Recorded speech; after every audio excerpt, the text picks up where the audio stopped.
اعوذ باللہ من الشیطان الرجیم بسم اللہ الرحمن الرحیم۔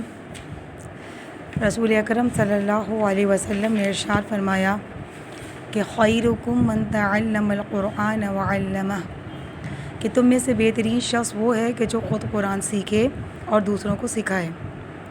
جی قارئین عزیز، یعنی رسول اکرم صلی اللہ علیہ وسلم اس حدیث کے اندر خوشخبری دے رہے ہیں اور اس شخص کو بہترین شخص قرار دے رہے ہیں کہ جو خود قرآن کو سیکھتا ہے اور اس کے بعد دوسروں کو سکھاتا ہے۔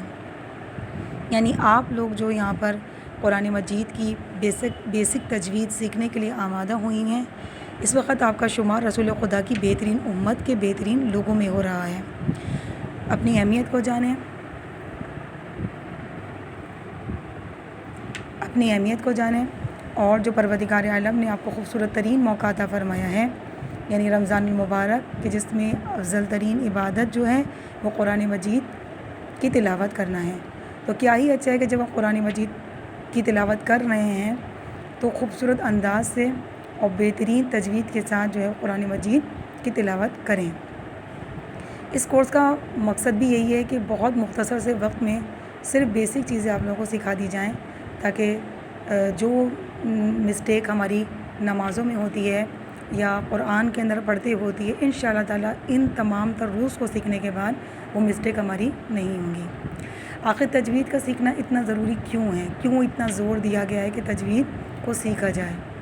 کیونکہ آپ لوگوں کو معلوم ہے کہ تجوید میں اگر قرآن پڑھتے وقت اگر زیر زبر یا پیش کی مسٹیک ہو جاتی ہے، یا جو مخرج ہم لوگ پڑھ رہے ہیں اگر اس کو ہم درست طریقے سے ادا نہ کریں تو اس کے معنی مفہوم تبدیل ہو جاتے ہیں۔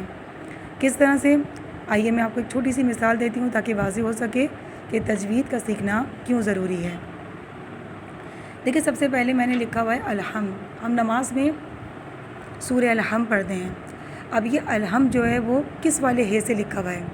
یہ حلوے والے ہے سے لکھا ہوا ہے، اور ہم جب پڑھتے ہیں الحمدللہ رب العالمین، ٹھیک ہے، اس کے معنی کیا ہوتے ہیں؟ الحمد کے یعنی تعریف۔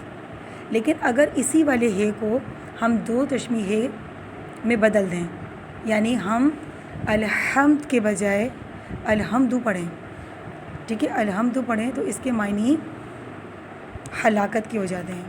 یعنی ہم خدا کی تعریف کرنے کے بجائے اس کے معنی کتنے بدل جاتے ہیں؟ نعوذ باللہ نعوذ باللہ، ہم اس کی پھر کیا ادا کر رہے ہوتے ہیں کہ ہلاکت ہو، ٹھیک ہے، یعنی تمام ہلاکتیں ہوں نعوذ باللہ اللہ کے لیے۔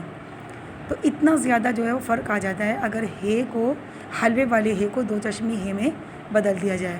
یعنی کلمہ جو ہے وہ حلوے والے ہے سے لکھا ہوا ہے، لیکن اگر ہم اس کو دو چشمی والے ہے سے پڑھ لیں تو اتنے معنی مفہوم تبدیل ہو جاتے ہیں۔ دوسری مثال، ہم سورہ اخلاص پڑھتے ہیں، ہم پڑھتے ہیں اللہ الصمد، اللہ الصمد، یعنی اس صمد کے معنی ہیں کہ اللہ بے نیاز ہے، یعنی سواد کے معنی، یعنی اللہ الصمد، یہ صمد جو ہے سواد سے آتا ہے، اس کے معنی اللہ بے نیاز ہے۔